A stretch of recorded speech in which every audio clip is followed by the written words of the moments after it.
ما د دې نه مخکې د حضرت ابو عبدالله محمد بن فضل بلخی رحمت الله تعالی علیه تذکرہ کړې وه. حضرت ابو بکر بن عثمان رحمت الله تعالی علیه فرمائی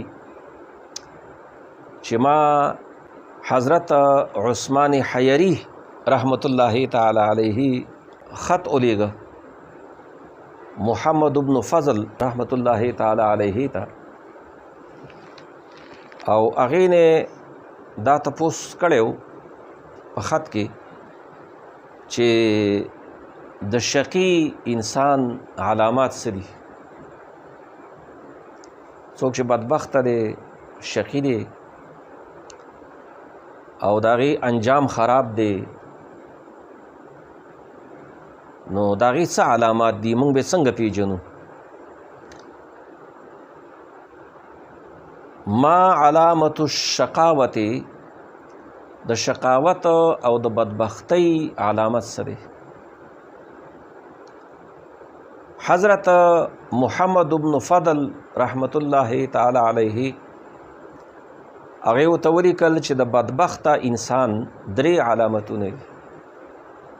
د دیو د علامتونه ډېر معنادار دي او زمونږ ستاسو دپاره د یارې او د خوف سره سره د خپل طرف نه دایمي کوشش کولی شو چې دغه د شقاوت او د بدبختۍ چې کوم نښې دي دا د ځان نه لرې کړو. نو هغه فرمایي چې درې نښې دي ماته ولیکل جواب کې چې د بدبخته انسان درې علامتونه دي. که چا کې دا درې علامات موجود وي، دا درې نښې پکې وي، نو دا سړی بدبخته دی، دا شقي. کمې کمې نښې دي؟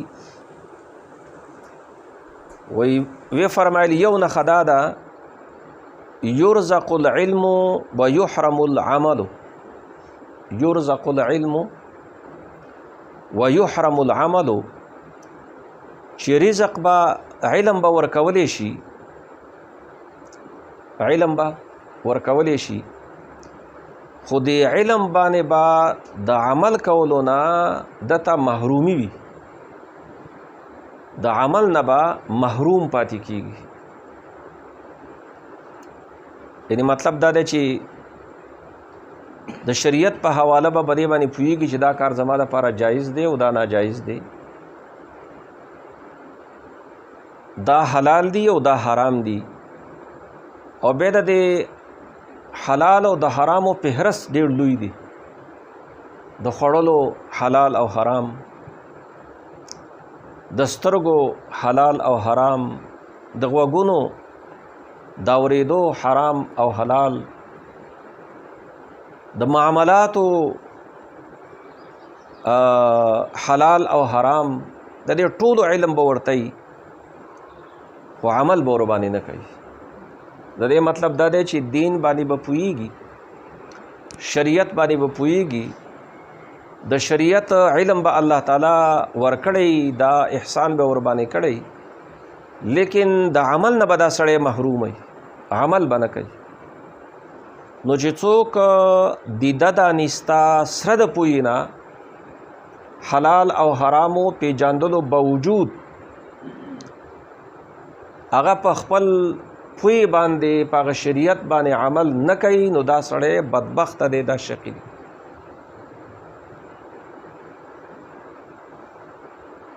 او دا ډېر یو وسیع چیز دی،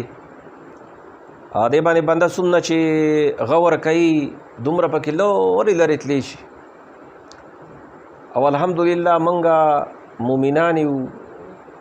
د مومنانو په کورونو کې پیدا یو، حلال حرام پیژنو، جایز ناجایز پیژنو.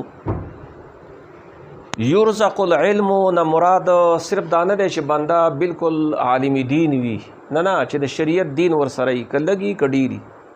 خو چې حرام حلال پې پیژني چې دا کار حلال دی او دا حرام دی، او هغه کار باندې پوهېږي چې زما دپاره دا حلال دی او کول پکاري، دا فرض دي. دې وخت کې ماله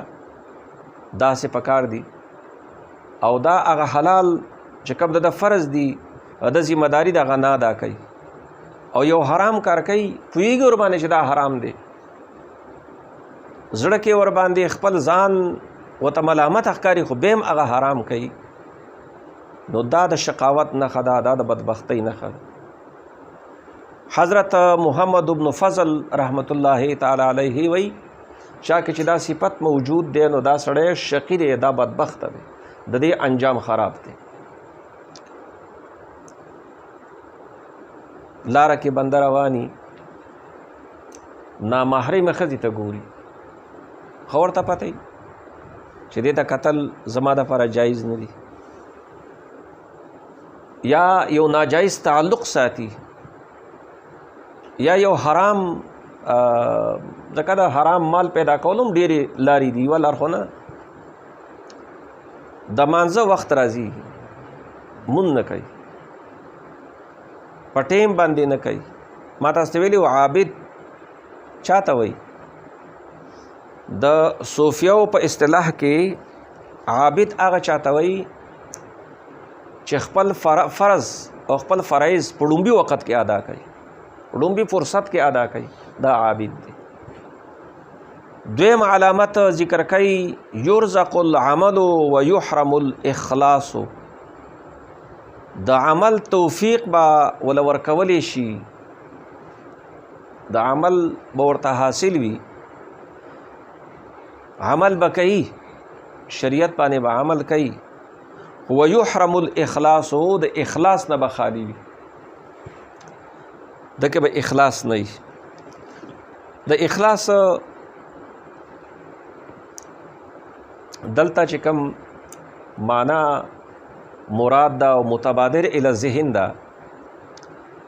نو هغه دا دی چې دا به په دې عمل صالح کې دریاکاری نه بچ نه وي دا عمل به خالص نه وي اخلاص نه به محرومي د اخلاص نه محرومي مطلب دا دی چې د دې په دې عمل کې به د الله عبادت به کوي خو د الله د عبادت او بندګۍ کې بعد د مخلوق ته د دکاوي مخلوق ته د دکاوي امیزش به پکې خلق به پکې نو کو چرته د عمل صالح کې د نوافلو کې د قرآن شریف په تلاوت کې د په ذکر او اذکارو کې د په تسبیحاتو کې د په منځونو کې د جمعات ته حاضرۍ کې د نفلی چې کوم صدقات دي مالی دي څنګه دا ور کوي عمل صالح خو دی خو پکار دا چې دا عمل بنده کوي دا اخلاص د الله او د الله د بنده په منځ کې یو راز دی دی باندې څوک نشي پوهېدی او ما درته عرض کړی و دا یو بزرګ چې کوم تیر شوی و چې هغې دا حضرت ابو الحسین احمد ابن محمد نوری رحمت الله تعالی علیه چې هغې به نفلی روجه نیوه نفلی روجه نو هغه نفلی روجه به د خپلې اهلیین او د خپل بال بچ نه هم پټه نیوه چې هغو ته هم پته ونه لګي نیکانو کوشش دی چې زما د عمل د محض د الله د رضا دپاره وي په دې کې د الله د خوشنودۍ او د هغې د رضامندۍ او د هغې د خوشحالولو نه سوا د بل څیز امیزش او خلق دی نه نو حضرت محمد بن فضل وی چې دویم علامت د شقی انسان دا دی د بدبخت انسان دا دی چې یرزق العمل و یحرم الاخلاص د نیک عمل بدل توفیق به ورکولی شي نیک عمل به د په حصه کې وي د ته به حاصلي لیکن هغه نیک عمل کې به د الله د رضا او خالص د الله د رضا نیت نه او دا ډېر خطرناکه بیماری ده دا ریاکاري کوم چې دا که نه دکاوه دا شرک خفي دی خفي شرک کله چې ته یو نیک عمل کې تا ته به په نیک عمل باندې اجر او ثواب اله ملاویږي چې کله هغه نیک عمل کې ستا د الله تعالی وحده لا شریک د هغې د رضا د هغې د خوشحالولو نه سوا د بل څیز غرض نه وي. که بل غرض پکې راغی نو که ته حج کې نو حج دې قبول نه دی، که ته عمره کې عمره دې قبول نه ده، که ته صدقات او خیرات ورکې ستا صدقات او خیرات قبول نه دي، که ته واعظ او نصیحت کې ستا واعظ او نصیحت قبول نه دي، که ته تسبیح تحلیل درود و سلام څه چې وې. کوشش پکار دی حتی المقدور چې بنده د ریاکارۍ نه ځان بچ کی او هغه عمل چې کوم عمل صالح دی هغه صرف او صرف او صرف د الله د پاره. او دریم علامت ورته لیکي چې د بدبخت انسان د شقی انسان علامت دا دی یرزق صحبت الصالحین ولا يحترم لهم. څه خلک خو هغه دي چې هغه د نیکانو خلکو صحبت له نه راځي، هغه د الله د دوستانو نه ډېر لرې دي، په میلونو لرې دي، او دې ته قربت او نزدېکت دا دې ته ناجایز وایي. وایي زما دپاره قرآن شریف پیر دی، د رسول الله صلی احادیث دا زما دپاره کافي دي، د بل مرشد او د بل رهنما څه ضرورت دی، هغې خو ډېر لرې دي. خو دا کم کسان چې د صلحاو صحبت ورته حاصل دی،